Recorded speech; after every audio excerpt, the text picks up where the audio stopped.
નમસ્તે મિત્રો, સ્વાગત છે તમારું મારા યુટ્યુબ ચેનલમાં। તો આજે આપણે બનાવવાના છે સુરત ડુમ્મસના દરિયા કિનારાનું ફેમસ એવું સ્ટ્રીટ ફૂડ ટામેટાના ભજીયા।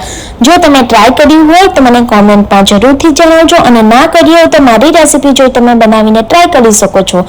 સૌથી પહેલા 3 થી 4 મોટી સાઈઝના લાલ ટામેટા લઈ લેવાના છે, તેની ગોળ સ્લાઇસ કટ કરી લેવાની છે। ધ્યાન રહે સ્લાઇસ બહુ જાડી નહીં અને પાતળી નહીં, મીડિયમ સ્લાઇસ કટ કરી લેવાની છે।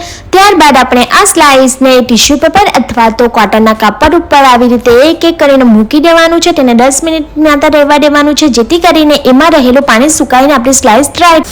હવે બેટર બનાવવા માટે એક બાઉલમાં ચણાનો લોટ લઈ સ્વાદ પ્રમાણે મીઠું, હળદર પાવડર અને અજમો ઉમેરી ધીમે ધીમે પાણી એડ કરવાનું છે અને સ્મૂથ બેટર તૈયાર કરવાનું છે। ધ્યાન રાખજો, બેટર ના તો બહુ પાતળું જોઈએ ના તો બહુ જાડું જોઈએ, એકદમ પરફેક્ટ કન્સિસ્ટન્સી હોવી જોઈએ। તમે જોઈ શકો છો મારું બેટર એકદમ પરફેક્ટ બનીને તૈયાર થઈ ગયું છે। હવે આપણે બનાવવાના છે આ રેસીપીનું મેઇન ઇન્ગ્રેડિયન્ટ્સ ગ્રીન ચટણી। તો ચાલો ચટણી બનાવવાનું શરૂ કરી દે।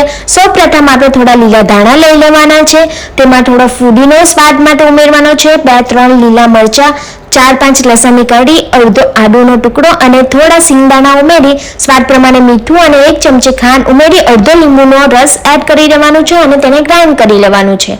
તમે જોઈ શકો છો ટામેટાની સ્લાઇસ એકદમ સુકાઈને ડ્રાય થઈ ગઈ છે। ત્યારબાદ ટામેટાની સ્લાઇસ લઈને તેને એક એક કરીને આવી રીતે મૂકી દેવાનું છે। હવે સ્પૂનની મદદ વડે ગ્રીન ચટણીને આવી રીતે સ્પ્રેડ કરી દેવાનું છે। જો તમને મારી આ રેસીપી ગમી હોય તો લાઈક અને શેર કરો, અને આવી જ રેસીપી માટે મારી ચેનલને સબસ્ક્રાઇબ કરવાનું ભૂલશો નહીં। ગ્રીન ચટણી મૂક્યા બાદ આપણે ફરીથી ટામેટાની એક એક સ્લાઇસ લઈને ચટણીની ઉપર આવી રીતે મૂકી દેવાનું છે।